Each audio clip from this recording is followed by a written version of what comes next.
నమస్కారం, welcome to I dream. ధర్మ మార్గం విత్ విజిత కార్యక్రమానికి స్వాగతం.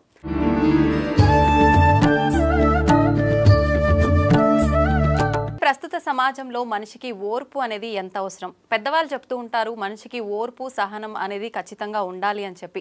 మరి ఓర్పు ఉండాలి అని చెప్పేటప్పుడు మన ముందు అధర్మంగా ఏదైనా జరుగుతున్నప్పుడు, మనపైకి ఏదైనా వ్యతిరేకత వచ్చినప్పుడు అదే ఓర్పుతో ఉండాలా, ఎదురు తిరిగి మనం దాడి చేయాలా, ఇలాంటి మంచి మంచి విషయాలు ఇప్పుడు ప్రభుజీతో మాట్లాడి తెలుసుకుందాం. ప్రస్తుతం మనతో పాటు ఉన్నారు ఇస్కాన్ టెంపుల్ నుంచి ప్రణవానంద గారు. ఇప్పుడు వారితో మాట్లాడి మరిన్ని విషయాలు క్లియర్గా అడిగి తెలుసుకుందాం. హరే కృష్ణ ప్రభుజీ. హరే కృష్ణ మాతాజీ. ప్రభుజీ, ప్రతి ఒక్కరు కూడా కృష్ణుని ఆరాధించే వాళ్ళు తన దగ్గర నుంచి ఏదో ఒకటి ఆశిస్తూనే ఆరాధిస్తుంటారు అని అనిపిస్తుంది చూసే వరకు. నిజంగా ఆయన నుంచి ఏమీ ఆశించకుండా ఆరాధించే వాళ్ళు కూడా ఉన్నారా ప్రభుజీ? ఏదో ఒకటి ఆశిస్తూ ఉంటారు అని మనకు అనిపిస్తుందండి. ఎందుకో తెలుసా? ఎందుకంటే మన నిజమైన భక్తి అంటే మనకు తెలియదు కాబట్టి. ఇంకో విషయం చెప్తాను. ప్రహ్లాదుడి దగ్గరికి నరసింహస్వామి ఆయన కోసమే ఒక అవతారాన్ని స్వీకరించారనమాట. అయితే హిరణ్యకశిపు సంహారం అంతా అయిపోయాక సింహాసనం పైన కూర్చొని, ఓ ప్రహ్లాద నీకేం కావాలో అడుగు అంటే, నాకేం వద్దండి అంటే, చెప్పు ప్రహ్లాద నీకేం కావాలో చెప్పు, ఏదో ఒకటి ఇవ్వాలనుకుంటున్నా అంటే, లేదు లేదు నాకేమొద్దు నాకేదొద్దు, అడుగుతావా లేదా అంటే, నువ్వు ప్రశాంతంగా ఉండయ్యా నాకేదొద్దు అని నరసింహస్వామికే నచ్చ చెప్తున్నాడు అనమాట ప్రహ్లాదుడు. చివరికి ఏదో ఒకటి అడగాల్సిందే, నువ్వు ఏదైనా అడగాల్సిందే, అడగంది నేనెళ్ళను అని అంటే, సరే మా నాన్నని క్షమించేసేయి అని అడుగుతాడు. చూడండి, భక్తుడికి చివరికి ఏదన్నా అడగాలి. వాళ్ళ నాన్నగారు ఎన్ని చేశాడండి ఈయనని తేళ్లతో కరిపించాడు, ఏనుగులతో తొక్కించాడు, సముద్రంలో పడేయించాడు, పర్వతంపై నుంచి కిందికి పడించాడు, విషం ఇచ్చాడు, చంపాలని చూశాడు. ఏం చేసినా సరే చివరికి కోరుకో అంటే మా నాన్నని క్షమించేసే అన్నాడు. ఇది ఒక భక్తుడి యొక్క లక్షణం ఎలా ఉంటుంది. ఈరోజు మేము కుంతి మహారాణి యొక్క ప్రార్థనలు చదువుతున్నాం భాగవతంలో. ఆవిడ ఒక కోరిక అడుగుతుంది కృష్ణుని. ఏమంటుంది తెలుసా అండి? అయ్యా నాకు ఇంకా కష్టాలు ఇవ్వు జీవితంలో అని అడుగుతుంది. ఎందుకయ్యా కష్టాలు ఎందుకు అని అంటే, కష్టాలు నువ్వు చాలా బాగా గుర్తొస్తావు, నీ గుర్తు మంచిగా ఉన్నప్పుడైతే నువ్వు గుర్తురావు కదా, కష్టాలు ఉన్నప్పుడు నేను నిన్ను వేడుకుంటా, కాబట్టి ఇంకా కష్టాలు ఇవ్వు నాకు అని చెప్తుంది కుంతి మహారాణి. ఇది నిజమైన భక్తి అని అంటే.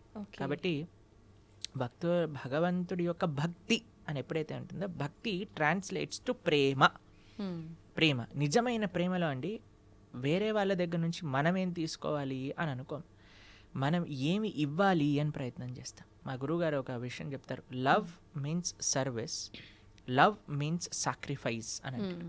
ప్రేమ అంటే త్యాగం, ప్రేమ అంటే సేవ. కాబట్టి ఎక్కడైతే ప్రేమ ఉంటుందో అక్కడ స్వపేక్ష ఉండదన్నమాట, నిరపేక్ష భావనతో ఉంటుంది. కాబట్టి భక్తి అని అంటే ఏమీ భగవంతుడి దగ్గర అడగాల్సిన అవసరం లేదండి. ఎందుకంటే ఒక తల్లికి పిల్లవాడికి ఏమేం కావాలో అన్నీ తెలుస్తుంది.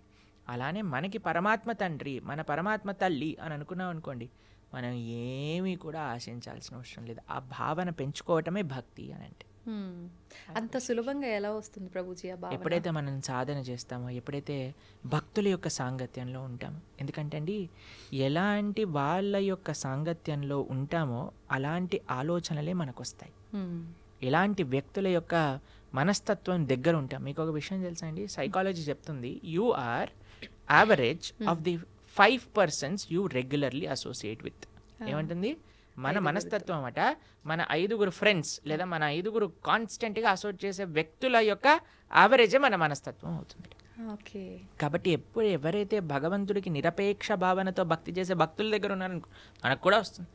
చూడండి, ఒక ఇనుముని అయస్కాంతం పైన బాగా రబ్ చేసి ఇనుము దగ్గర తీసుకెళ్ళామనుకోండి, వెంటనే అని లాగేస్తుంది. నిజంగా చెప్పాలంటే ఇనుముకి అయస్కాంతం శక్తి లేదు, కానీ అయస్కాంతం వల్ల ఉండటం వల్ల ఇనుముకి ఆ శక్తి వచ్చింది. కాబట్టి మీరు దుర్లభమే, చాలా కఠినమే, కానీ ఎప్పుడైతే అలాంటి వ్యక్తుల యొక్క సాంగత్యంలో ఉంటామో అది చాలా సులభం అవుతుంది. అందుకే లోకే సజ్జన సంగతి రేఖ భవతి భవార్ణవ తరణే నౌక అని అంటారు. అది ముఖ్యం ప్రభుజీ. అంటే ఈ జనరేషన్ వాళ్ళు చాలామంది ఆధ్యాత్మికత, ఈ స్పిరిచువల్గా వెళ్ళడం, ఇవన్నీ ఒక మూఢనమ్మకం అని కొట్టిపారేసే వాళ్ళు కూడా చాలామంది ఉన్నారు. అసలు నిజంగా మూఢనమ్మకం అంటే ఏంటి, భక్తికి దానికి సంబంధం ఏంటి అసలు? మీకు ఒక విషయం చెప్తానండి, భక్తి మూఢనమ్మకం కాదు. ఇప్పుడు చూడండి, ఒక వ్యక్తి ఒక రిటర్న్స్ రావాలి, ఒక ప్రాఫిట్ రావాలి అని అనుకుంటాడు. అప్పుడు ఏం చేస్తాడండి? ఆయన ఒక ఇన్వెస్ట్మెంట్ చేసి దాంట్లో నుంచి ప్రాఫిట్ కావాలి అని అనుకుంటే పద్ధతి ఉంటుంది. ఏ ఇన్వెస్ట్మెంట్ చేయకుండా నాకు ప్రాఫిట్ కావాలి అనుకుంటే ఎలా చెప్పండి. ఒక వ్యక్తి అట జీవితాంతం భగవంతుడికి ప్రార్థన చేశాడట, నాకు లాటరీ కావాలి లాస్ట్కి చనిపోయాడట. భగవంతుడి దగ్గరికి వెళ్ళాడట, ఒరే ఎలాంటి భగవంతుడు, నువ్వు జీవితాంతం ప్రార్థన చేశాను లాటరీ కావాలని లాటరీ ఇవ్వలేదంటే భగవంతుడు అన్నారట, అయ్యా నేను కూడా ఇవ్వడానికి వెయిట్ చేస్తున్నా, కానీ కనీసం నువ్వు లాటరీ టికెట్ కొంటే కదా నేను ఇచ్చేది అని అన్నారు. కాబట్టి నాకు లాటరీ కావాలి కనీసం లాటరీ టికెట్ కొనయ్యా నువ్వు. కాబట్టి కనీసం నువ్వు నమ్మకం పెట్టే స్వామి పైన ఆయన రెసిప్రొకేట్ చేస్తాను, నేనేం చేయను, నాకు భగవంతుడు కావాలి, ఇదంతా మూఢనమ్మకం. అవజానంతి మా మూఢ అని అన్నాడు కృష్ణుడు భగవద్గీతలో. మూర్ఖులు నన్ను తెలుసుకోలేరు అని. చాలా సులభం అండి భగవంతుని తెలుసుకోవటం అంటే, చాలా సులభం. ఈ ప్రకృతి మనం పరిశీలన చేసిన మన భగవంతుడి యొక్క ఉనికి ప్రతి అణువులో ఉన్నది. ఎవరికి తెలుస్తుంది? ఎవరైతే వినయంతో ఉంటారో వాళ్ళకి తెలుస్తుంది. విద్య వినయేన శోభతే. విద్య వినయాన్ని ఇవ్వాలి, అంతేకాని మూర్ఖత్వాన్ని పెంచకూడదు మనిషి లోపల. ఇప్పుడు చూడండి, మీకు మన శ్రీహరికోటలో మన శాటిలైట్ సెంటర్ ఉంది తెలుసు కదా. వాళ్ళు ఏ శాటిలైట్ లాంచ్ చేసే ముందేనా వెంకటేశ్వర స్వామి దర్శనం చేసుకుంటారు. తెలుసా మీకు? తెలీదు ప్రభుజీ. వెంకటేశ్వర స్వామి దగ్గరికి వెళ్ళి పూజలు చేస్తారు. ఆ సూలూరుపేటలో అమ్మవారు ఉంటుంది ఒక ఆవిడ, ఆ శ్రీహరికోట దగ్గర, ఆవిడ దగ్గరికి వెళ్ళి పూజలు చేస్తారు. దాని తర్వాత శాటిలైట్ ని లాంచ్ చేస్తారు. అంత పెద్ద సైంటిస్టులు కూడా భగవంతుడా నా ప్రయత్నం నేను చేశాను, నీ దయ కూడా ఉంచనివ్వు. మనకి భక్తిలో ఇదే ముఖ్యమండి. ఇప్పుడు మనం కార్తీక మాసంలో మాట్లాడుకుంటున్నాం. కార్తీక మాసంలో దామోదరుడు యొక్క వ్రతం అంటారు, కార్తీక దామోదర వ్రతం అంటారు. దామోదర్ని కృష్ణుడిని కట్టేటప్పుడు యశోదమ్మ 2 అంగుళాలు తక్కువ పడేది, మళ్ళీ ఇంకా తాడు తెచ్చేది, 2 అంగుళాలు తక్కువ వచ్చేది. ఇంట్లో గోశాలలో ఉండే తాడంతా తీసి కట్టడానికి ప్రయత్నం చేసింది, అయినా సరే 2 అంగుళాలు చివరికి ప్రార్థన చేసింది, కృష్ణ ఇంత ప్రయత్నిస్తున్నానరా నేను అని. అమ్మ అలసిపోవటం చూసి కృష్ణుడు కట్టబడ్డాడు. ఆ 2 అంగుళాలు ఏంటి తక్కువ అంటే మన ప్రయత్నం, భగవంతుడి యొక్క కృప. 2 ఉండాలి భగవంతుని పొందాలి అని అంటే. మన ప్రయత్నం, స్వామి యొక్క కృప. కాబట్టి ఎప్పుడైతే నువ్వు నీ శ్రద్ధ పెట్టు, ఫస్ట్ కొద్దిగా ఇన్వెస్ట్మెంట్ చేయి, దాని తర్వాత భగవంతుడున్నా లేదు నేను మూర్ఖంగా చేస్తాను అని అంటే నీ ఇష్టం, ఎవరి కర్మ వాళ్ళకే బాధ్యత లేదండి. కాబట్టి మూఢనమ్మకానికి భక్తికి సంబంధం లేదండి. భక్తి is very scientific, very logical, very emotional, very spiritual process అన్నమాట. కాబట్టి ఎవరైతే భక్తి మార్గంలో ఉంటారో, నాకు తెలిసిన ఎంతోమంది డాక్టర్లు, మీకు ఒక విషయం ఆశ్చర్యపోతారు. మేము ఒకసారి ఒక డివోటీ డాక్టర్ దగ్గరికి వెళ్ళామన్నమాట, ఏదో చూపించుకోవడానికి.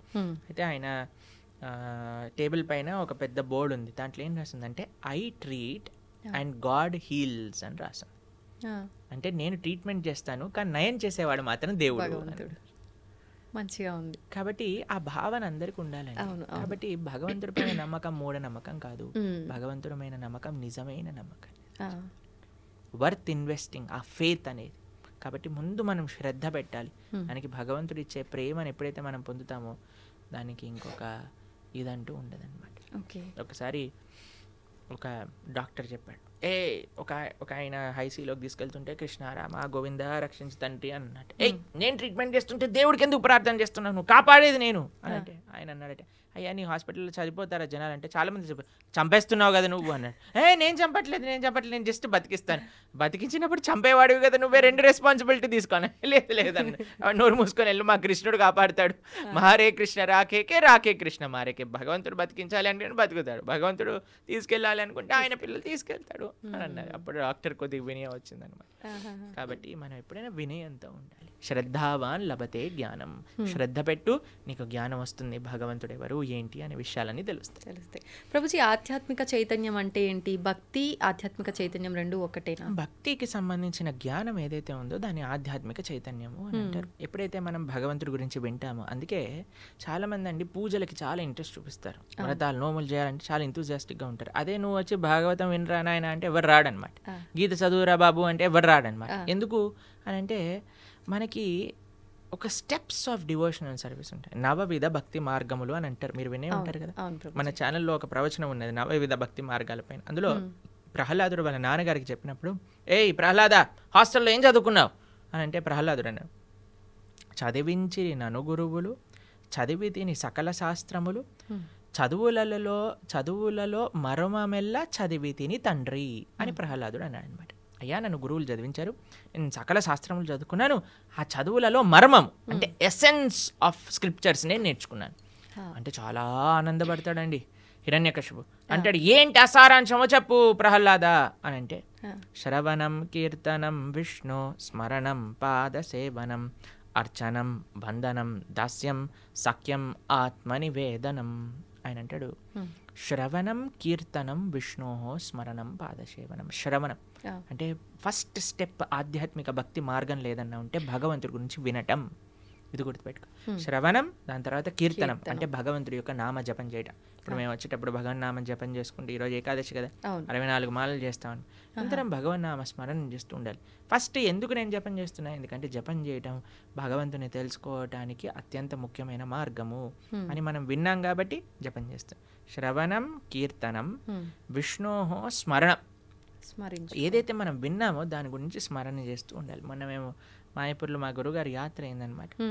మా గురువుగారు ప్రవచనాలు చెప్పిన విషయాలు ఆలోచిస్తూ ఒకరోజు రాత్రి 2-3 గంటలు నాకు నిద్ర పట్టలేదన్నమాట. అదే విషయాలు మనసులోకి వస్తున్నాయి. ఆ గురువుగారు ఏం చెప్పారు, ఈ విషయాలు ఎంత బాగా చెప్పారు అనే విషయం స్మరించటం అనేది చాలా ముఖ్యం. శ్రవణం కీర్తనం విష్ణు స్మరణం పాద సేవనం అర్చనం, దాని తర్వాత అర్చనం వస్తుంది, దాని తర్వాత పూజ వస్తుంది. ఎప్పుడైతే మనం శ్రవణం కీర్తనం స్మరణం ఇవి చేస్తామో అప్పుడు మనం చేసే ఆరాధన ప్రేమతో భక్తితో భగవంతుడికి సమర్పణ చేయవచ్చు. కానీ మన వాళ్ళు ఏంటి, ఈ 3 స్టెప్పులు తీసేసి డైరెక్ట్ పూజ, డైరెక్ట్ వ్రతం అందులోకి వెళ్ళిపోతారనమాట.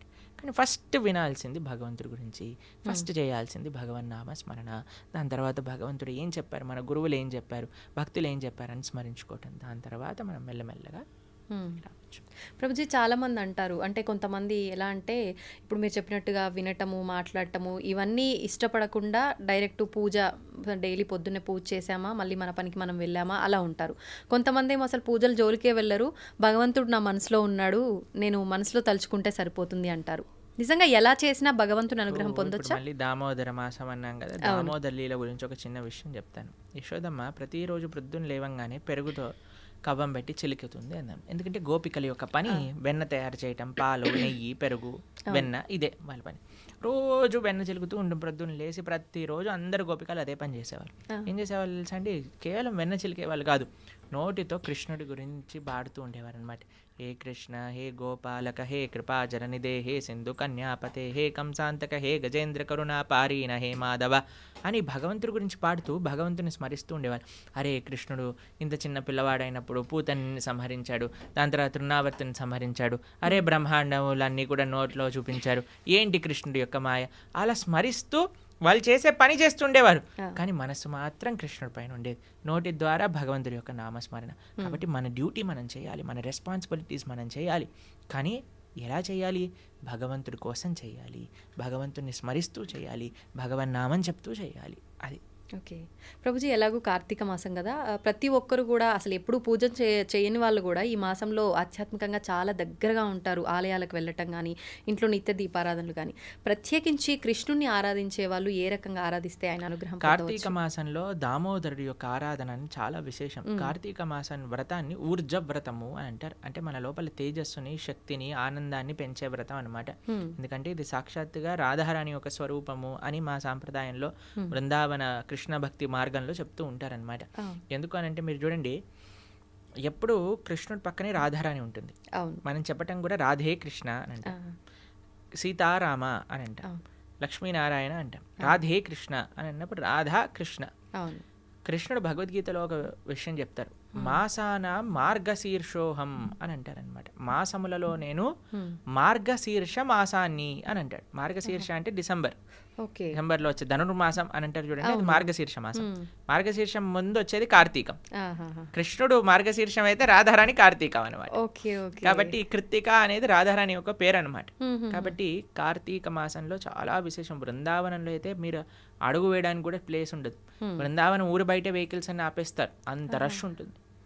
ఎందుకంటే బృందావనంలో పరిక్రమ, బృందావనంలో దామోదరు యొక్క నేతి దీప సమర్పణ, దామోదర అష్టక పారాయణ, బ్రహ్మముహూర్తంలో లేవటం, స్నానాది కార్యములు ఆచరించడం, ఇవన్నీ చాలా విశేషం అనమాట.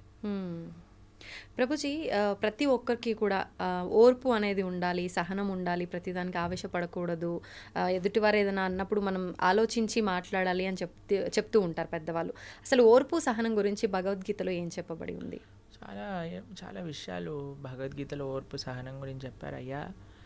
ఏదైనా సరే సమంగా చూడు, అది నష్టమైనా సరే లాభమైనా సరే, మంచి అయినా సరే చెడైనా సరే, మానమైనా సరే అపమానమైనా సరే, తథా మాన అపమానయోహో సమదృష్టి కలిగిన వాడే నిజమైన ధీరుడు ముని అని చెప్తూ ఉన్నాడనమాట కృష్ణుడు భగవద్గీతలో. ఎందుకంటే అండి మనకి సమత్వం చాలా అవసరం, కంట్రోలింగ్ ద ఎమోషన్స్ అనేది చాలా అవసరం. మీకు ఒక విషయం చెప్తాను, చాలా ఈజీ కాదండి, చెప్పినంత ఈజీ కాదు.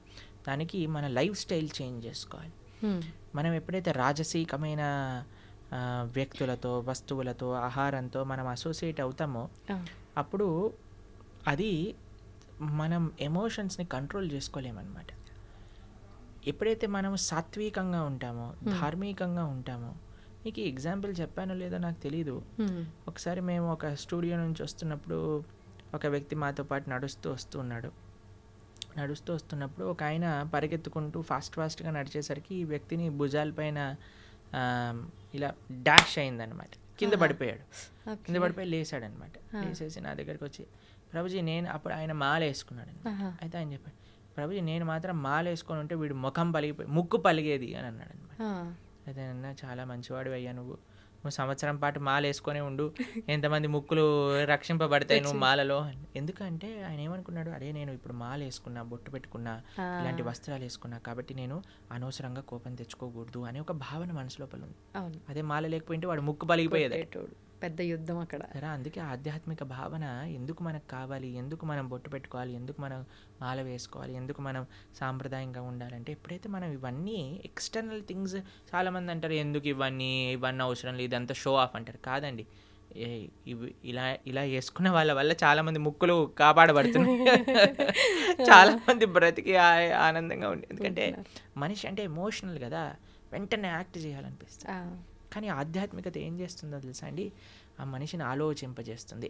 ఇప్పుడు చూడండి, ఆ వ్యక్తి నడుస్తున్నాడు, వీడు ఏదో త్వరలో ఉన్నాడు కాబట్టి వీడిని డాష్ ఇచ్చి వీడి కింద పడిపోయాడు. వాడి తప్పేమన్నా ఉందా? ఇంటెన్షనల్గా కాదు, ఎవరు చేయరు. కాబట్టి జీవితంలో చాలా ఇలాంటివి ఉంటాయండి. మనం ఆలోచించాం, కానీ ఎవరైతే ఆధ్యాత్మికంగా ఉన్నారో వాళ్ళు ఆలోచిస్తారు. ఆలోచించినప్పుడు ఒక క్షణం ఆగుతారు, ఆగినప్పుడు పరిశీలన చేస్తారు. ఇది మంచిది కాదు అని అనిపిస్తుంది, కానీ ఏమో చూద్దాం, కొన్ని రోజుల తర్వాత మంచి అనిపిస్తుంది. మీకు ఈ కథ చెప్పుంటాను కదా, నేను గుర్రం కథ చెప్పానా మీకు ఒకసారి? లేదు ప్రభుజీ. ఒక వ్యక్తి, ఒక ఆయన ఒక గుర్రం కొనుక్కుంటాడు, డబ్బులన్నీ ఇన్వెస్ట్మెంట్ చేసేసి గుర్రం కొనుక్కుంటాడు అనమాట. గుర్రం కొనుక్కుంటే పక్కింట్లో వాళ్ళందరూ వచ్చారే ఎంత బాగుంది, నువ్వు గుర్రం కొనుక్కున్నావు, ఎంత బాగైంది నీకు అని అంటారు. సరే అని ఆయన అంటాడు, ఏది మంచో ఏది చెడో ఎవరికి తెలుస్తుంది, భగవంతుడికి తెలుస్తుంది కదా. నెక్స్ట్ కొన్ని రోజుల తర్వాత ఈ గుర్రం పారిపోతుంది ఇంట్లోంచి. అందరూ వచ్చి అంటారు, అయ్యో ఎంత చెడైందయ్యా నీకు, గుర్రం పారిపోయింది, నువ్వు డబ్బులన్నీ ఆ గుర్రం పైన ఇన్వెస్ట్ చేసావు, అది వెళ్ళిపోయింది. ఓ 10 రోజుల తర్వాత ఈ గుర్రం 10 గుర్రాలని పట్టుకొస్తుంది అనమాట ఇక్కడికి, వాళ్ళ ఇంటికి. పట్టుకోగానే అబ్బో ఎంత ఆశ్చర్యం, ఎంత మంచిదైంది నీకు, 10 గుర్రాలు పట్టుకొచ్చింది, 10 గుర్రాలు పట్టుకొచ్చిందంటే. కొన్ని రోజులకి ఆ పిల్లవాడు ఇలా హార్స్ రైడింగ్ చేస్తూ కింద పడిపోయి కాలు ఇరిగిపోయింది వాళ్ళ పిల్లవాడి. అందరూ వచ్చి అయ్యో చూసావా ఎంత అన్యాయం జరిగింది నీకు, మీ పిల్లవాడు కాలు పోయింది. ఓ 10 రోజులకి ఆ రాజ్యం పైన యుద్ధం ప్రకటించారనమాట. రాజు అన్నారు, ఎవరైతే 18 ఏళ్ళు పైన ఉన్నారో అందరు పిల్లలు వెళ్లాల్సిందే, మగ పిల్లలందరూ యుద్ధానికి. అందరిని పట్టుకెళ్ళారు, వీడిని పట్టుకెళ్ళలేదు, ఎందుకంటే వీడి కాలు ఇరిగిపోయింది కాబట్టి. యుద్ధంకి వెళ్ళిన వాళ్ళందరూ చనిపోయారు, వీడు మాత్రం బతుకున్నాడు. ఇప్పుడు చెప్పండి, ఏది మంచి ఏది చెడు ఎలా చెప్తామండి? సమయమే నిర్ధారిస్తుంది, మన కోపిక కావాలంతే.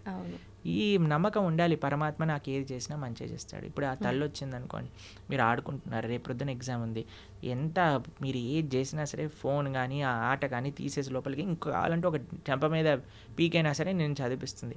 ఇప్పుడు మనం మా అమ్మ అంత రాక్షసి ఇంకొకటి ఎవ్వరు లేరు, మా అమ్మ నా విలన్ అని అనుకుంటాం. కానీ నిజంగా అమ్మ విలనా? కాదు కదా, కాదు, మన పాలు కోసం.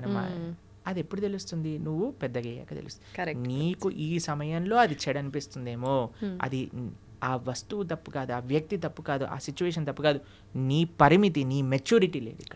నువ్వు పెరుగు, అప్పుడు నీకు తెలుస్తుంది ఏది మంచిది. పరమాత్మ ఎవరికీ చెడు చేయడు, ఇది గుర్తుపెట్టుకో. ప్రభుజీ, ఇందాక మీరు చెప్పినట్టుగా అతను మాల్లో ఉన్నాడు కాబట్టి బతికిపోయాడు అని అంటే, నిజంగా అంటే మనం ఒక దీక్షలో ఉన్నన్ని రోజు పర్మనెంట్ మాల కానీ ఎప్పుడు ఆలోచించవచ్చు, అరే స్వామి నీకు ఇది నచ్చుతుందా, నేను మాట్లాడే మాట నచ్చుతుందా, నేను చేసే పని నచ్చుతుందా, నేను జాగ్రత్తగా మాట్లాడాలి.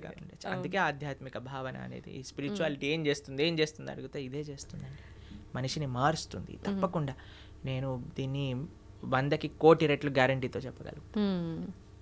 అంటే మనం ఆచరించాలి అనుకున్న ఈ బంధాలు, బంధుత్వాలు, ఈ కుటుంబము, ఈ రెస్పాన్సిబిలిటీస్ మధ్య అంత ఫోకస్ చేయలేకపోతున్నారేమో అనిపిస్తుంది Prabhuji. It is just an excuse. మనసు ఉంటే మార్గం ఉంటుంది. నాకు జస్ట్ ఆ సంకల్పం రావాలి. సంకల్పం అనేది అన్నిటికంటే గొప్ప శక్తి, తెలుసా మీకు? ఆ సంకల్పం ఉందనుకోండి, ఆ డిటర్మినేషన్ ఉందనుకోండి, పరమాత్మ దేనైనా మార్చేయచ్చు. ఎందుకండి ఇప్పుడు అనవసరమైన కోరికలనే మనం అంత మొండిగా సాధించుకున్నప్పుడు, స్వామి నేను ఒక మంచి ధార్మికంగా ధర్మ మార్గంలో నడవాలి అని అనుకుంటే కృష్ణుడు బ్లెస్ చేయలేడా అండి? ఎందుకు చేయలేడు? చేస్తాడు. మనకు ఆ సంకల్పం లేదంతే. ప్రభుజీ, ఇప్పుడు అంటే దీన్ని బట్టి మనిషికి ఓర్పు అనేది ఖచ్చితంగా ముఖ్యం. అయితే రకరకాలుగా జరిగేవి చూస్తున్నాం సమాజంలో, ఇప్పుడున్న ప్రస్తుత సమాజంలో. అటువంటి సమయంలో మన కళ్ళ ముందు చెడు జరుగుతున్నా కూడా, అంటే మనం కాలమే దానికి ఒక ఆన్సర్ ఇస్తుంది అని మనం సైలెంట్గా ఓర్పుతో ఉండాలంటారా, ఎదురు తిరగొచ్చు అంటారా? దీని గురించి ఏం చెప్తారు? ఓర్పు, ఓపిక మన సొంత విషయంలో ఓడిపడాలి, కానీ ధర్మం విషయంలో ఓర్పు ఉండకూడదు. ఓర్పు ఉండకూడదు అంటే కత్తి తీసి వేరేమని వేసేస్తా కాదండి. నీకు కృష్ణుడు ఆ సేవ ఇచ్చాడా? అర్జునుడికి చెప్పాడు, మా మనుస్మర యుద్ధచ, నన్ను గుర్తుపెట్టుకుని యుద్ధం చేయి. నీకు చెప్పారా? నీకు చెప్తే, అంటే మనకి చెప్తే, మనకి మన గురువులు చెప్తే, అరే నువ్వు ఈ విధంగా ధర్మ పరీక్షణ చేయి, ఈ విధంగా ధర్మ పరిరక్షణ చేయి. ధర్మో రక్షతి రక్షిత. దీన్ని ఒక్కొక్కళ్ళకి ఒక్కొక్క విధంగా అన్వయం ఉంటుంది. అన్నిటికంటే ముఖ్యమైనది ఏంటో తెలుసా అండి? ధర్మాన్ని రక్షించుకోవటం అంటే ధర్మాన్ని ఆచరించటం, ధర్మాన్ని తెలుసుకోవటం, ధర్మాన్ని ఆచరింప చేయటం. తల్లిదండ్రులు ధర్మాన్ని తెలుసుకొని పిల్లలకి ధర్మాన్ని చెప్పడం, పిల్లలు ధర్మాన్ని ఆచరిస్తే ఇదొక విధంగా ధర్మ పోరాటం. అందరు కూడా నేను కత్తి పట్టుకుంటాను అని అంటే అసాధ్యం అండి. కొంతమందికి ఆ సేవ ఉంది, ఎవరికి ఆ సేవ ఉందో వాళ్ళకి తెలుసు, వాళ్ళ ఆ సేవ అలా చేయాలి. కొంతమందికి శాస్త్రాధ్యాయన ధర్మ పరిరక్షణ, అది నువ్వు చేయి. కొంతమందికి ధర్మాన్ని వినటం, ధర్మాన్ని ఆచరించడం, అది నీ ధర్మ పరీక్ష, నువ్వు అది చేయి. కాబట్టి ఒక్కొక్కళ్ళ నేచర్ బట్టి, ఒక్కొక్కళ్ళ ఇంక్లినేషన్ బట్టి ఆ విధంగా గురువుల యొక్క అనుగ్రహంతో మనం సేవ చేయాలి. అంతేకాని మనంతటా నేను ఇచ్చేస్తా అది చేస్తా అని అనుకోకూడదు. ప్రభుజీ, మానవులందరూ కూడా ఖచ్చితంగా భగవత్ ఆరాధనలో ఉండటమే ముఖ్యం. మనుష్య జన్మ వచ్చిందే దానికోసం కదండి. మనుష్య జన్మ వచ్చింది ఎందుకు అని అంటే మనం భగవంతుడిని సేవించి, భగవంతుని తెలుసుకొని, భగవంతుని చేరడానికి వచ్చింది. కాబట్టి మనిషి భగవదారాధన చేయలేదనుకోండి, ఇంకా మనిషి జీవితం వచ్చి వేస్ట్ కదండి. ఇప్పుడు చూడండి, ఒకళ్ళకి చాలా కష్టపడి IIT ఖరగ్పూర్లో వచ్చింది సీట్. వాడు వచ్చాక నేను క్యాంటీన్కి వెళ్తాను, నేను సినిమాకి వెళ్తాను, నేను అక్కడికి వెళ్తే ఒరే ఇంత కష్టపడి IITకి వచ్చిందిరా, చదువుకోరా అని చెప్తా. అంతే కదండి, అవునా కదా? కాబట్టి IITలో సీట్ వచ్చినప్పుడు ఏం చేయాలి? వాడు చాలా జాగ్రత్త చదువుకోవాలి. ఎందుకంటే దానికి ఉన్న అస్తిత్వమే అది. అంతే, మనుష్య జన్మకుండే అస్తిత్వమే భగవంతుని తెలుసుకోవటం. దాతో బ్రహ్మ జిజ్ఞాస. భగవంతుడు బ్రహ్మమెవరు, భగవంతుడు ఎవరు తెలుసుకొని ఆ భగవంతుని సేవించడమే మనుష్య జన్మ యొక్క సార్థకం చేసుకున్నట్టు. కాబట్టి మనిషి ఆ పని చేయకపోతే ఇంకా పశువు జన్మ వచ్చినా మేలండి, మనిషి జన్మ వచ్చి కానీ ఇది చేయకపోతే అది. ప్రభుజీ, కృష్ణుడు ద్వాపర యుగంలో మానవ జన్మ తీసుకున్నారు కదా, మరి ఆయన కూడా అప్పుడు భగవతారాధన చేశారు? మానవ జన్మ తీసుకోలేదండి. కృష్ణుడు మనిషిగా పుట్టలేదు. కృష్ణుడు దేవకీ దేవి యొక్క గర్భం నుంచి ఉదయించాడు, సూర్యుడు ఉదయించినట్టు. వసుదేవుడి యొక్క హృదయంకి వచ్చి దేవకీ దేవి యొక్క హృదయంకి వెళ్ళి, దేవకీ హృదయం నుంచి దేవకీ గర్భం నుంచి ప్రకాశితమయ్యారు చతుర్భుజ రూపంతో. మనిషిలా పుట్టాడంటే ఏడుస్తూ పుట్టాడండి. కృష్ణుడు పుట్టినప్పుడు శంఖచక్ర గదా పద్మాలు పట్టుకొని, అమ్మ నువ్వు పూర్వజన్మలో ఇది, నాన్న నువ్వు ఇది, నన్ను తీసుకెళ్లి గోకులంలో దింపేయండి. ఇది మనిషా అండి? మనిషి చేస్తాడా ఇలా? కానీ ఆయన భగవంతుడి మానవ జన్మ కాదు. ఎలా అండి? ఆ రోజుల్లో పూతన రాక్షసు చంపే, తృణావర్తిని చంపే, శకటాసుర, కేశి, హరిష్టాసుర, ప్రలంబాసుర, ఆ సుల్లందరిని చంపేసి గోవర్ధనాన్ని ఎత్తేసి ఫారెస్ట్ పైన మింగేసి మనిషి చేయగలుగుతాడా? అంటే మానవ రూపంలో కృష్ణ పరమాత్మ, మానవ రూపంలో కూడా కాదు. కందర్ప కోటి కమనీయ విశేష శోభం. 1000 మంది కందర్పులు వచ్చినా సరే ఆయన ముందు కళ్ళు తిరిగి పందిపోయి అంత అందం కలిగిన వాడు శ్రీకృష్ణ భగవానుడు. కందర్పులు అంటే, కందర్ప అంటే కామదేవుడు, మన్మధుడు. కందర్ప కోటి కమనీయ విశేష శోభ అంటే కోట్ల మంది కందర్పులు కూడా ఆయన ముందు ఒక కాకరోజులా ఉంటారనమాట కృష్ణుడు ముందు. అంత సౌందర్యం, అంత శక్తి, అంత వీర్యం, అంత తేజస్సు, అంత జ్ఞానం కలిగిన వాడు శ్రీకృష్ణ పరమాత్మ. అయినా సరే మీరు అడిగిన క్వశ్చన్ చెప్తాను.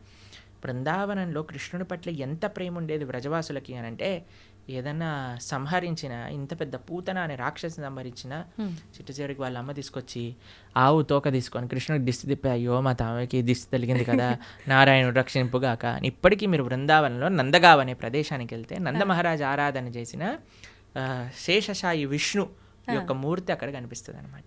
ఆ శేషశాయి విష్ణు యొక్క మూర్తిని నంద మహారాజ్ ప్రతినిత్యము ఆరాధన చేస్తూ ఉండేవారు. కృష్ణుడి యొక్క కాంక్ష కోసం ఒక నరసింహస్వామిని కూడా, ఆయనే నరసింహుడు, ఆయనకు ప్రార్థన చేశారు, ఓ నరసింహ మా పిల్లవాడిని కాపాడు, ఓ నరసింహ మా పిల్లవాడిని కాపాడు. ఇప్పటికీ నంద మహల్కి వెళ్తే ఆ నరసింహస్వామి, ఆ విష్ణుమూర్తి కనిపిస్తారు అనమాట. ప్రభుజీ, కృష్ణుడు లీలల విషయానికి వస్తే రకరకాల లీలలు, అంటే ఆయన ఒక పర్పస్ మీద అక్కడ జన్మ తీసుకున్నా, అక్కడ ఉన్నా కూడా ఈ లీలలన్నీ ఎందుకు, అంటే మనకి ఏం తెలియజేయడం కోసం చూపించారు? మన కోసం ఈ లీలలు చేసింది. ఆయనకి పాపం చాలా పనులున్నా అన్న వదిలిపెట్టేసుకొని ఇక్కడికి వచ్చాడు. ఎందుకోసము అని అంటే, ఇప్పుడు చూడండి మన పరమాత్మకి ఎంత, చాలామంది అడుగుతారు, ఏంటి మీ దేవుడికి ఇన్ని లీలలేంటి, అవతారాలేంటి, మా దేవుడు మాత్రం ఎక్కడో పైన స్వర్గానికి అక్కడ ఉంటాడు, అక్కడ నుంచి అన్ని చూసుకుంటాడు. ఇప్పుడు చూడండి ఒక వ్యక్తి ఉన్నారు, ఆయన ఇప్పుడు మీకే చెప్తానండి, మనం ఒక సుడిగుండంలో ఒక వ్యక్తి పోతున్నాడు అనుకోండి, కాపాడండి కాపాడండి కాపాడండి అని నడుస్తాం. కానీ మనం వెళ్తామా, వదిలేయండి, ఏదైనా తాడుందా అని ఎత్తుకుతాం. తాడేస్తాను అనుకోండి, తాడేస్తే నేను సేఫ్గా ఉండాలి, వాడు సేఫ్గా ఉండాలి, ఎందుకంటే వాడికి మనకి పెద్ద సంబంధం లేదు కాబట్టి ఏం పర్వాలేదు. ఇప్పుడు మేము మాయాపూర్లో ఉన్నాం అనమాట. మాయాపూర్ నుంచి వస్తున్నాం కోల్కతా, అక్కడ నుంచి ఇక్కడికి వచ్చాం. అయితే అక్కడ ఒక ఆయన చెప్తున్నారు, ఒక డివోటీ వాళ్ళ మాయాపూర్లో గంగా నది ఫ్లడ్స్ వచ్చినప్పుడు ఏమైందట అంటే బోట్ టాపులు అయిపోయింది అనమాట. బోట్ పడిపోయి రివర్స్ అయిపోతే ఒక చిన్న పిల్లవాడు నీళ్ళలో పడిపోయాడు, దొరకలేదు. అయితే ఆ పిల్లవాడు పొయ్యాడు, నీళ్ళలో పడిపోయిన మరుక్షణమే వాళ్ళ అమ్మకి హార్ట్ అటాక్ వచ్చి ఆవిడ కూడా పోయింది అనమాట. నా పిల్లవాడు పోయాడు అనే షాక్లో.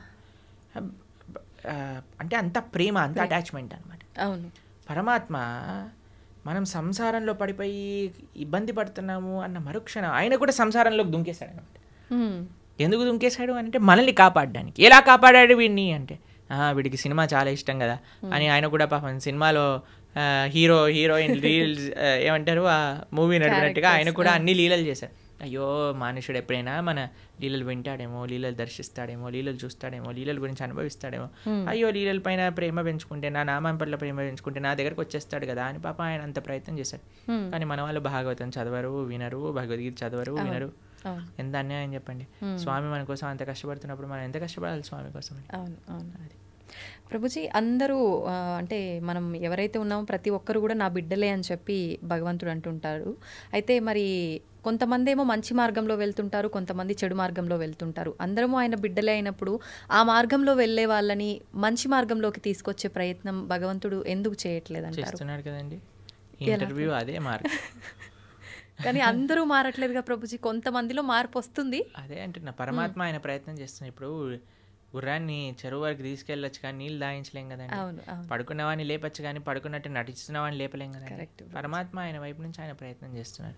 ఆ పరమాత్మ చేసే, ఇప్పుడు చూడండి ఈ వీడియో ఎవరి దగ్గర వచ్చింది అనుకోండి, బై మిస్టేక్ రావట్లేదండి. పరమాత్మ మన గురించి ఆలోచించాడు కాబట్టి ఏదో ఒక రూపంలో పంపిస్తూ ఉంటాడు. భక్తుల్ని మన దగ్గర పంపించేదే స్వామి అనుగ్రహిస్తే కానీ పంపించడండి. ఎందుకంటే ప్రపంచంలో ఎంతో మంది, కొన్ని వేల మంది మారుతున్నట్టు మేము చూస్తున్నాం. ఎందుకు? కేవలం శ్రవణం వల్ల.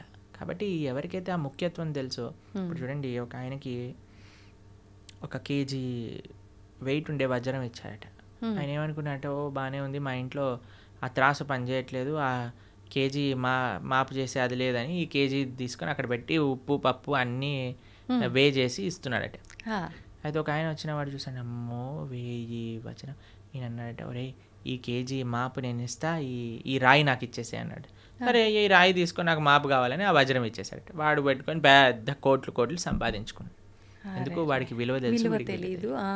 కాబట్టి విలువ తెలియాలండి మనకి. ఆధ్యాత్మిక మార్గం యొక్క విలువ, ఒక సాధు సాంగత్యం యొక్క విలువ, ఒక భాగవత ప్రవచనం యొక్క విలువ.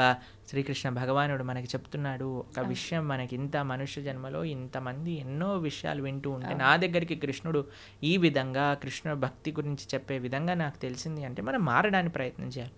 అప్పుడు పరమాత్మ యొక్క కృప అనేది ఉంటుంది, లేకపోతే ఉండదు. ప్రభుజీ ఇలాంటి మాటలు విన్నప్పుడు చాలామంది వెంటనే అరే నిజంగా ఇలా వెళ్తే బాగుంటుంది కదా అని అనుకుంటారు. కొంతమంది ఏమో అక్కడే ఆగిపోతారు వినడం దగ్గరే, కొంతమంది ముందుకెళ్తారు. ఇలా ఆగిపోయిన వాళ్ళు అనుకుంటారు రేపు నుంచి ఈ బ్రహ్మముహూర్తంలో లేవాలట, లేద్దాము, ధ్యానం చేద్దాము, భగవంతుని స్మరణలో ఉందాము అని. కానీ అనుకున్నట్టుగా చేయలేరు, వదిలేస్తుంటారు ఎక్కడికక్కడ. అలాంటి వాళ్ళు నిజంగా నిత్య జీవితంలో ఏ రకంగా కనుక ఫోకస్ చేస్తే బాగుంటుంది అంటారు? అన్నిటికంటే మెయిన్ రీజన్ ఆగిపోవడానికి భక్తుల యొక్క సాంగత్యం లేకపోవటం. ఈ ప్రపంచంలో మనం ఏదైనా మంచి వైపు వెళ్ళాలి అని అంటే చాలా కఠినమైనది. మంచి వైపు వెళ్ళాలి అని అంటే మంచి మనుషుల యొక్క సాంగత్యం కావాలి. అందుకే మనం ప్రతిరోజు ఉదయం పూట, ప్రతిరోజు మేము ప్రొద్దున పూట మా భక్తులందరూ కలిసి జూమ్స్లో జపం చేసుకుంటారు. సుమారుగా 500-600 మంది ప్రతిరోజు ప్రొద్దున పూట వస్తారు, జపం చేసుకుంటారు. ప్రతిరోజు క్లాస్ ఉంటుంది. ఈరోజే ఏకాదశి రోజు మేము భాగవతంలో కుంతి మహారాణి యొక్క ప్రార్థనల నుంచి క్లాస్ చెప్పామన్నమాట. కాబట్టి మీరు మంచిగా మన ప్రణవానంద దాస్ ఛానల్లో మనకి భాగవతం, భగవద్గీత ఇవన్నీ ఉన్నాయి. ఇవన్నీ వింటూ ఉండండి. జపా క్లాసులు ఏవైతే ఉన్నాయో వాటికి వస్తూ ఉండండి. మంచి వ్యక్తుల యొక్క సాంగత్యంలో ఈజీ అయిపోతుంది మంచిగా భక్తి మార్గంలో ముందుకు నడవడానికి. అందుకే లోకే సజ్జన సంగతి రేఖ భవతి భవార్ణవ తరణేన, ఒక మంచి వాళ్ళ సాంగత్యమే మనల్ని ఈజీ చేసేస్తుంది. మన సంకల్పం ఉండటం ఒకటి, కానీ ఆ సంకల్ప రీత్యా మనము వాటిని మంచి వాళ్ళ యొక్క సాంగత్యాన్ని యూజ్ చేసుకోవటం అనేది ఇంకా ఇంపార్టెంట్. ప్రభుజీ, కృష్ణుడి దగ్గర లేని మాయలు, లీలలు ఏదీ లేదు.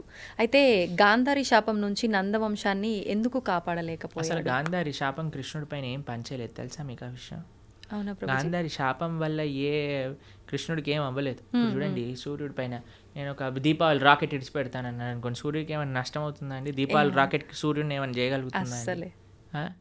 ఒక వ్యక్తి, ఒక చిన్న పిల్లవాడు అనుకున్నాడు, ఇప్పుడు చూడు ఈ రాకెట్ని సూర్యుడి పైన వేస్తున్నా నేను, జుమ్ అని వేసాడు అనుకో, అది వెళ్ళి ఢామ్ అని అంటుంది, చూసావా సూర్యుడికి అయింది చూసావా అని.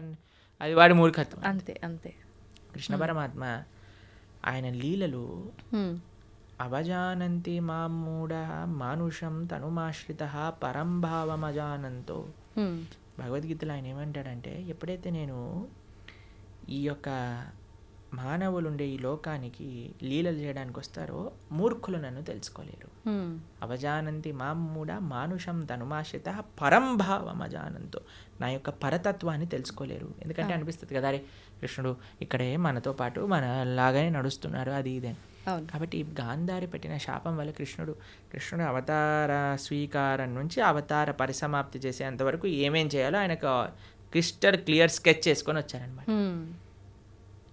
క్లియర్ స్కెచ్ చేసుకొని వచ్చారు. ఇప్పుడు చూడండి, మీకు ఒక ఉదాహరణ చెప్తాను. నేను స్కూల్కి వెళ్ళాలని బయటకు వచ్చాను, షూస్ వేసుకున్నా, అన్నీ వేసుకొని బయటికి వెళ్ళాను, బస్సు కోసం వెయిట్ చేస్తున్నా.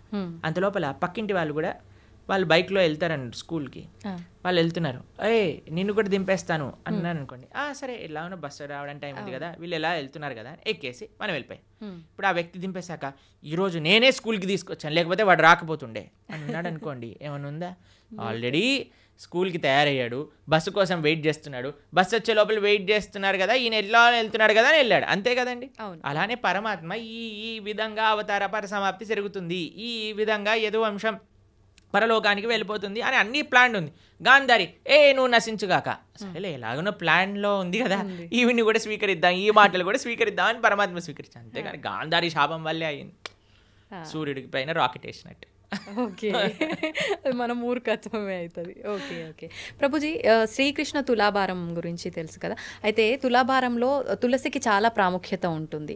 మరి మన నిత్య జీవితంలో మన మనుషులకి తులసి ప్రాధాన్యత ఏంటి ప్రభుజీ? బృందాయే తులసీ దేవ్యాయే ప్రియాయే కేశవస్య చ విష్ణుభక్తి ప్రదే దేవి సత్యవద్దై నమో నమః. శ్రీకృష్ణ ప్రేయసి, శ్రీకృష్ణకి అత్యంత గొప్ప భక్తురాలు తులసి మహారాణి. మనము చాలా జాగ్రత్తగా తులసి మహారాణి యొక్క ఆరాధన చేయాలి. చాలామంది అనుకుంటారు స్త్రీలు ఒక్కళ్ళే ఆరాధన చేయాలి, కాదండి. ప్రతి ఒక్కళ్ళు, పురుషుడైనా స్త్రీ అయినా పిల్లవాడైనా పెద్దవాడైనా వృద్ధుడైనా అందరూ తులసి మహారాణికి ప్రదక్షిణ చేయాలి. 4 ప్రదక్షిణలు చేయాలి, నీళ్లు ప్రతిరోజు సమర్పణ చేయాలి. మా ఆలయాల్లో ప్రతిరోజు ప్రొద్దున సాయంత్రం తులసి ఆరాధన జరుగుతుంది.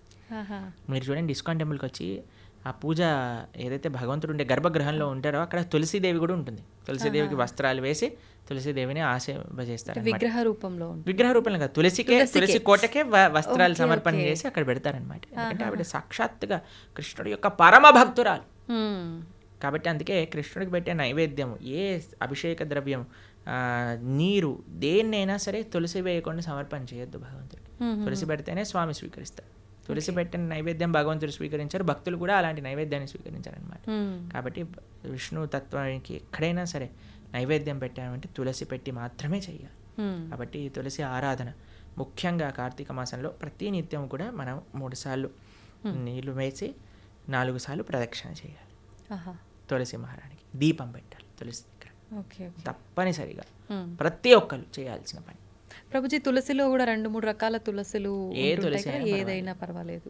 ఓకే, అయితే ముఖ్యమైన పర్వదినాల్లో తప్ప సాయంకాలం సమయంలో దీపారాధన చేయకూడదు తులసి దగ్గర అని చెప్పి అంటారు. ప్రతిరోజు చేయాలి, ప్రొద్దున రాత్రి భగవంతుడి ఆలయంలో, భగవంతుడి యొక్క పూజా మందిరంలో తులసి మహారాణి దగ్గర ప్రొద్దున రాత్రి నిత్యము ప్రతిరోజు చేయాలి దీపారాధన.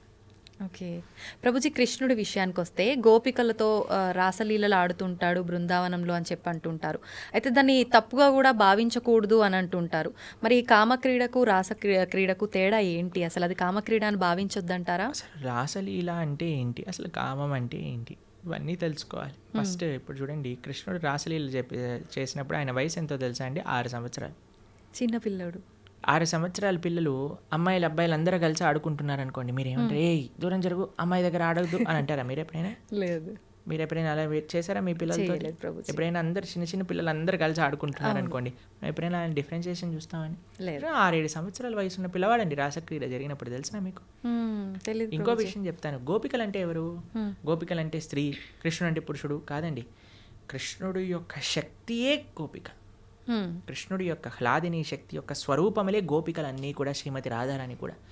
కృష్ణుడే సాక్షాత్ ఒక పిల్లవాడు. ఇప్పుడు నేను అద్దంలో చూసుకుంటానండి, అద్దంలో చూసుకుంటూ నేను ఇలా అనుకోండి, అద్దం పైన ప్రభుజీ ఎంత ధైర్యం, మా ప్రభుజీని కొడతావా అని అంటారా మీరు?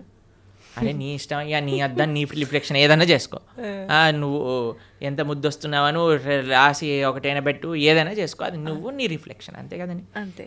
కృష్ణుడు ఏ తత్వమో గోపికలది అదే తత్వం. ఆయన యొక్క హ్లాదిని శక్తి స్వరూపములే గోపికలు, దాంట్లో వేరేది ఏ విషయం కాదండి.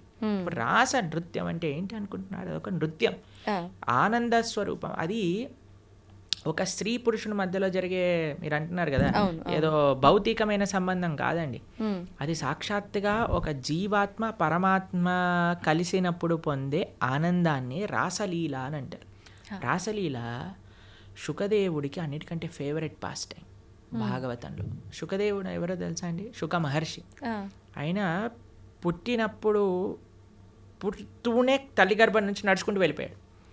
ఎలాంటి వైరాగ్యం కలిగిన వాడు అని అంటే, ఆయన స్త్రీలు స్నానం చేస్తున్న సరస్సు పక్క నుంచి వెళ్తే స్త్రీలందరూ బిందాస్గా స్నానం చేస్తున్నారనమాట, వస్త్రాలు కూడా కప్పుకోలేదు.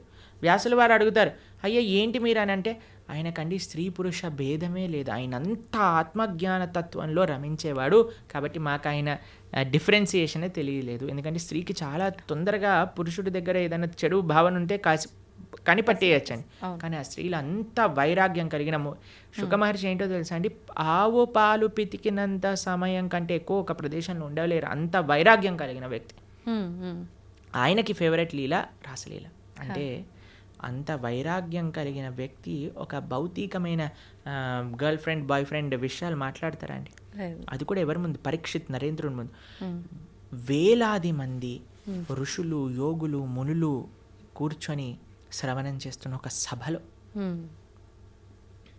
కాబట్టి మనం భగవంతుడి యొక్క తత్వాన్ని కమెంట్ చేయటం కంటే ముందు అసలు ఏంటా ఆ తత్వము అని చదువుకోవాలి. అందుకే మీ అందరికీ నేను చెప్పేది ఏంటంటే, భాగవతం వినండి, భాగవతం చదవండి. మన ఛానల్లో ప్రణవానంద దాస్ అనే ఛానల్లో 47 లెక్చర్లు శ్రీమద్ భాగవతం, కేవలం 47 గంటలు మీరు ఇస్తే కృష్ణుడి యొక్క పరిపూర్ణ తత్వం అనేది మనం అర్థమవుతుంది. అది మాత్రం మిస్ చేయకుండా చూడండి. కృష్ణతత్వం గురించి, మన సనాతన ధర్మం గురించి మొత్తం అర్థమవుతుంది. ఫస్ట్ నుంచి లాస్ట్ వరకు వినండి, మొత్తం క్లారిఫై అవుతుంది. ప్రభుజీ, వైరాగ్యం అన్నారు కదా, చాలామంది వాళ్ళ లైఫ్లో కూడా అన్ని కష్టాల నుంచి తట్టుకోలేక ఇబ్బందులు పడి దాని నుంచి బయటికి రాలేక వైరాగ్యం చెందుతుంటారు. ఇంకా లైఫ్ వద్దు, ఎందుకు ఈ ఫ్యామిలీ లైఫ్, రకరకాలుగా. అలాంటి వైరాగ్యం నుంచి కొంతమంది డివోషనల్గా ఎక్కువ కనెక్ట్ అవుతుంటారు భగవంతుడికి. నిజంగా అది వైరాగ్యం వల్ల వచ్చిన భక్తి నిజమైన భక్తి అంటే? ఈరోజే ఒకళ్ళు చెప్తున్నారు, ప్రభుజీ ఈ కష్టం వచ్చి ఉంటే నేను భక్తి మార్గంలోకి రాకపోయి ఉండేదాన్ని అని అంటున్నారు అనమాట. కాబట్టి కొన్నిసార్లు కష్టాలు కూడా మనం భగవంతుడి వైపు తెంపిస్తూ ఉంటాయి. ఆనందం కూడా తీసుకెళ్తూ ఉంటుంది, కష్టం కూడా. ఏదైతే మనం భగవంతుడి వైపు తీసుకెళ్తుందో అది నిజమైన. మరి భక్తికి వైరాగ్యం అవసరమా అంటే అవసరం, కానీ వైరాగ్యమే భక్తి కాదు. ఇప్పుడు మన ఈ స్టూడియోకి రావాలి అంటే ఆ డోర్ ఓపెన్ చేయాలి. వైరాగ్యం అనేది డోర్ లాంటిది, అందులోపల నుంచి ప్రవేశిస్తే భక్తి మార్గం లోపలికి రాగలుగుతాం అనమాట. కాబట్టి వైరాగ్యం కావాలి. వైరాగ్య విద్య, నిజభక్తి యోగ, శ్రీ చైతన్య మహాప్రభు యొక్క ఉపదేశములలో వైరాగ్యము అని అంటే ఏదో ఫల్గు వైరాగ్యం కాదండి, నిజమైన వైరాగ్యం మనకు కావాలి. యుక్త వైరాగ్యము అని అంటారు. ఫల్గు వైరాగ్యము అని అంటే ఇప్పుడు చూడండి, శ్మశాన వైరాగ్యము అని అంటారు, ప్రసమ వైరాగ్యము అని. ఇదంటే ఎలా అంటే ఇప్పుడు చూడండి, శ్మశానంలో ఎవరైనా కాలిపోతున్నారనుకో, మనది కూడా అదే గతి కదా. ఇంటికి వచ్చాక ఏం చేసావు అంటే ఇడ్లీ వద్దు నాకు పెసరట్టు కావాలి. ఏం వైరాగ్యం అండి, పోయేవాడికి ఇడ్లీ తిన్నా సాంబార్ తిన్నా ఒకటే కదండి. రెండోది ఏమనుకుంటుందట అంటే ఎవరైనా ప్రసవ వేదన ఊ అని అరుస్తున్నప్పుడు, అమ్మో నేను మాత్రం పిల్లల్ని కానీ ఇంత నొప్పి నేను భరించలేను. మళ్ళీ పెళ్లి చేసుకోగానే ఒక పిల్లోడు, రెండో పిల్లోడు, మూడో పిల్ల, నాకు కూతురు కావాలి, నాకు ఇంకో అలాంటివి అనమాట. అలాంటి వైరాగ్యం పనికిరాదు. వైరాగ్యం అంటే ఏంటి, నా దగ్గర ఉన్నదంతా కూడా భగవత్ సేవలో ఉపయోగిస్తా. యుక్త వైరాగ్యము. ఇప్పుడు మీకు ఒక విషయం చెప్తాను. నేను ఇలా వెళ్తున్నాను అనుకోండి, ఒక పర్స్ పడిపోయింది అనుకోండి, అమ్మయ్య దేవుడు నాకు ఈ విధంగా కరుణించాడు, డబ్బులు నాకు ఇచ్చాడని తీసుకోవటం ఒక విధి. రెండవది ఏంటి, అయ్యో నాది కాదు కదా వదిలేస్తాను, నేను ముందుకెళ్ళిపోతాను, ఇంకో విధి. లేదు మూడు, అరే పర్స్ పడింది విజితా గారు ఎవరిదైనా అంటే అయిందే అండి ఇచ్చేయటం మూడో విధి. ఏది మంచిది అంటారు ఈ మూడిట్లో? అడిగి ఎవరిది అని ఇవ్వటమే. అంతే కదండి, దాన్ని యుక్త వైరాగ్యం అంటారు. ప్రతి ఒక్కటి తీసుకో, ఎవరికి చెందాల్సిందో వాడికి చెందించు. ఈ ప్రపంచంలో ఉన్నదంతా కృష్ణుడికి చెందిందే కాబట్టి ఆయనకి సమర్పణ చెయ్యి. అది నిజమైన వైరాగ్యం, నిజమైన భక్తి అని అంటే. నీ కోసం నువ్వు వాడుకోకు, పరమాత్మ కోసం ఉపయోగించు, దేశం కోసం ఉపయోగించు, ధర్మం కోసం ఉపయోగించు, భాగవతోత్తముల కోసం ఉపయోగించు, భగవంతుడి కోసం ఉపయోగించు. అది వైరాగ్యం. ప్రభుజీ, భగవంతుని ఆరాధించాలంటే భక్తి ఒకటే ప్రధానమా, శరీరం కూడా శుచిగా ఉండాలి అంటుంటారు. నిజంగా శరీరం శుచిగా ఉండటం అంటే ఏంటి? మీరు అన్నారనుకోండి, ప్రభుజీ మా పిల్లల్ని స్కూల్కి పంపిస్తాను కానీ యూనిఫామ్ అయ్యాను, యూనిఫామ్తో ఏం సంబంధం ఉండండి, వాళ్ళకి చదువుకోవడం కావాలి, వాళ్ళు చదువుకోవాలని ఇచ్చి ఉందంటే స్కూల్ వాళ్ళు ఎలా చేస్తారా అండి? ఏమంటారు, ఫస్ట్ యూనిఫామ్ వేసుకొని రా. అంతే కదా, అవునా కదా. స్కూల్ షూస్ పైన మొత్తం బురద జల్లి పంపించి, బురద ఉంటే ఏంటి, నువ్వు చదువు చెప్పు, ఆయన చదువు నేర్చుకోవడానికి వచ్చావు, నువ్వు చదువు చెప్పడానికి వచ్చావు, షూ బూట్ ఇవన్నీ అంటావు ఏంటి అని అంటారా మీరు? ఏమంటారా, అమ్మా టీసీ ఇస్తాను తీసుకెళ్ళు, మీ పిల్లల్ని వేరే స్కూల్లో జాయిన్ చేయించు అని అంటారు. అంతేనండి. గోర్లు ఎందుకు కట్ చేసుకోవాలండి, గోర్లకి చదువుకి ఏం పని ఉంది అంటే, మా స్కూల్లో పీటీ సార్ ఉంటే వాడు పెద్ద కర్ర పట్టుకొని పాట్ అని కొట్టేవాడు, గోర్లు పెరిగాయండి.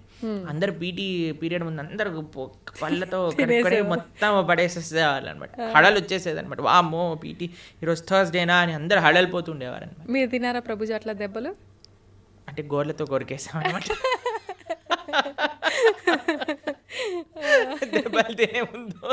ఓకే, తెలివైన మూవ్ అనమాట అక్కడ. అయితే భక్తికి చాలా మంది అడుగుతారు, ఈ శుచి ఏంటి, స్నానం చేయటం ఏంటి, ఇదంతా మూర్ఖత్వం, వీళ్ళంతా చాదస్తం, పైత్యం అని అంటూ ఉంటారు. కాదండి, మీకు భక్తి హృదయంలో ఉండాలి అని అంటే దాన్ని ఎక్స్టర్నల్గా కొన్ని రూల్స్ అండ్ రెగ్యులేషన్స్ పాటించాలి. శుచి, స్నానం, ప్రొద్దున లేవంగానే స్నానం చేయటం, మనం కాలకృత్యాలు తీర్చుకున్నాక స్నానం చేయటం, మడితో ఉండటం, అక్కడిక్కడ ముట్టుకోకుండా మంచిగా ప్రేమతో భగవంతుడికి నివేదన చేయటం, ఇవన్నీ కూడా ఆధ్యాత్మిక మార్గంలో మనకి మంచి వైపు నడిపిస్తూ ఉంటుంది అనమాట. కాబట్టి శుచి, శుభ్రత అనేది చాలా ఇంపార్టెంట్ అండి. ఇప్పుడు చూడండి, ఈ రూమ్ అంతా నీట్గా ఉంది కాబట్టి ప్రశాంతంగా మనం మాట్లాడుకోగలుగుతాం. కెమెరామ్యాన్లు వాళ్ళు పనిచేస్తున్నారు, మనం ఇక్కడ ఇంకా మొత్తం చిందర బిందర పేపర్లు ఇక్కడ పడిపోయి, ఆ లైట్లన్నీ కింద కూసిపోయి, మొత్తం గోలగోలు ఉందనుకోండి, మనకి చెప్పాలి, మాట్లాడాలి, ఫస్ట్ ఈ రూమ్ క్లీన్ చేయండి తర్వాత చేస్తామంట. అంతే కదండి. అంతే. ఏంటండి మేము ఇంటర్వ్యూ చేయడానికి వచ్చాం, ఇంటర్వ్యూ చేయండి ఇవన్నీ ఎందుకు అని అన్నారనుకోండి, బాగుండదు కదా అది. కాబట్టి శుచి, శుభ్రత డైరెక్ట్గా మనసుకి కనెక్షన్. ఇప్పుడు చూడండి, ఇంటికి వచ్చారనుకోండి, ఇంట్లో అన్నీ నీట్గా ఉండి చక్కగా సాంబ్రాణి, మా ఇంటికి వచ్చినప్పుడు బ్రహ్మాల ఆరాధన చేశాక సాంబ్రాణి పొగ వేస్తారనమాట. అప్పుడు ఆ ఆధ్యాత్మిక గుడికి వచ్చిన వాతావరణంలో లాగా ఉంటుందన్నమాట. అంతేగాని అన్ని చిందరబందర వేసి అందరు ఇలా పడిపోయి కూర్చున్నారు అనుకోండి, అప్పో ఎందుకు వచ్చాను రా బాబు, ఎక్కడికైనా వెళ్ళిపోతే బాగుండు అనిపిస్తుంది. కాబట్టి మనకి మనసుకి బాహ్యమైన శుచి, శుభ్రత వీటికి కనెక్షన్ ఉంది. కాబట్టి దాన్ని జాగ్రత్తగా తెలుసుకొని మనం శుచి, శుభ్రత పాటించాలి. మన ఛానల్లోనే సదాచారము అనే ఒక కోర్స్ మనం చేసాం అనమాట. ప్రణవానంద దాస్ ఛానల్లోనే సదాచారం గురించి చెప్పాను. అసలు వంట ఎలా చేయాలి, అసలు మనం శుభ్రత ఎలా మెయింటైన్ చేయాలి, స్నానం ఎలా చేయాలి, అన్ని విషయాలు అందులో ఉన్నాయి. 7 లెక్చర్లు ఉంటాయి, మొత్తం శుచి, శుభ్రత గురించి తెలుసుకోవచ్చు అనమాట. అది కూడా వినండి, చాలా మంచి పనికొస్తుంది. ఓకే ప్రభుజీ, చాలామంది కాదు ప్రతి ఒక్కరు కూడా అసలు ఏది శాశ్వతం కాదు అని అందరూ చెప్తుంటారు. అయితే అది తెలిసి కూడా మనం అన్నిటిపైన వ్యామోహం పెంచుకోవడము, ఈ బంధాలు బంధుత్వాలు వీటన్నిటిపైనే ఫోకస్ చేస్తూ ఉంటాం. ఎంతసేపు కూడా లగ్జరీ లైఫ్కి అలవాటు పడిపోతుంటాము. అసలు ఏంటి, నేను ఎందుకున్నాను, ఎందుకు వచ్చాను, అసలు ఎందుకు జీవించున్నాను, నేను అసలు ఏం చెయ్యాలి అనేది ఎలా అర్థమవుతుంది? ఈ ప్రశ్నలకు సమాధానం. ఇప్పుడు 2 ఎక్స్ట్రీమ్స్లో ఉంటారండి. ఒకటి టూ అటాచ్డ్ లేదా టూ డిటాచ్డ్. భక్తి అలా కాదు. భక్తి అండర్స్టాండ్ యువర్ పొజిషన్. నువ్వు భగవంతుడి యొక్క దాసుడు, ఇవన్నీ కూడా భగవంతుడు ఇచ్చినవి. కాబట్టి ఇప్పుడు చూడండి, మీకు ఇంతకుముందు చెప్పాను అనుకుంటా, మాకు ఏదన్నా వస్తువు కానీ ఏదన్నా మేము యూజ్ చేసాం ఉందనుకోండి, ఫస్ట్ దానిపైన ఐసీఓ ప్రణవానంద దాస అని రాస్తాం మేము. ఐసీఓ అంటే ఇన్ కేర్ ఆఫ్, అంటే ఇది నాది కాదు, నాకు కృష్ణుడు ఇచ్చింది, నేను దీని కేర్ టేకర్ని మాత్రమే. ఈ భావన ఉండాలి. నీ కొడుకు పైన, భార్య పైన, భర్త పైన, ఇల్లు పైన, గాడి పైన, చుట్టాల పైన, వస్తువుల పైన, అన్నిటికీ ఇదే భావన. ఇది పరమాత్మ భగవంతుడు నాకు ఇచ్చాడు, దీన్ని నేను జాగ్రత్తగా చూసుకుంటా. కానీ ఎవరిచ్చారు? భగవంతుడు. నా ప్రేమ భగవంతుడి పైన. భగవంతుడు ఇచ్చిన వస్తువు. ఇప్పుడు నేను మీకు ఒక గిఫ్ట్ ఇచ్చాను అనుకోండి, ఎంత బాగా పెట్టుకుంటారే, ప్రభుజీ ఇచ్చారు ఈ గిఫ్ట్ని, జాగ్రత్తగా పెట్టుకోవాలి అని అనిపిస్తుంది. ఎందుకు? గిఫ్ట్ పైన ప్రేమ లేదా ఒక వ్యక్తి పైన గౌరవమా? ఇప్పుడు మీకు చాలా ప్రేమతో మీ తమ్ముడు కానీ, అన్నయ్య కానీ, చెల్లి కానీ, అక్క కానీ ఒక గిఫ్ట్ ఇచ్చారనుకోండి, ఐఫోన్ ఇచ్చారు. ఐఫోన్ నాకు చాలా ఇష్టం. ఎందుకు నీకు ఐఫోన్ ఇష్టము అని అంటే, అయ్యో మా తమ్ముడు, అక్క, చెల్లి, అన్న ఎవరో ఒకరు నాకు ఈ గిఫ్ట్ ఇచ్చారు కాబట్టి. అన్నకి యాక్సిడెంట్ అయింది, పోతే పోనీ ఐఫోన్ ఉంది కదా, ఐఫోన్ చూసుకుంటాను అన్నారు అనుకోండి. అరే నీకు అన్న ముఖ్యమా, ఐఫోన్ ముఖ్యమా? నాకు ఐఫోన్ ముఖ్యం అంటే నిజంగా అన్న పైన ప్రేమ అండి? లేదు. అన్న పైన ప్రేమ మీకు ఆ ఫోన్ పైన రిఫ్లెక్ట్ అవుతుంది. అన్న ఇచ్చాడు కాబట్టి నాకు ఇది ప్రేమ అని అనిపిస్తుంది. అట్లనే భగవంతుడు పైన ప్రేమ ఎప్పుడైతే ఉంటుందో అన్ని సంబంధాలు బాగుంటాయి. ఎందుకంటే వీళ్ళందరినీ కూడా భగవంతుడితో కనెక్షన్తో చూస్తాం కాబట్టి.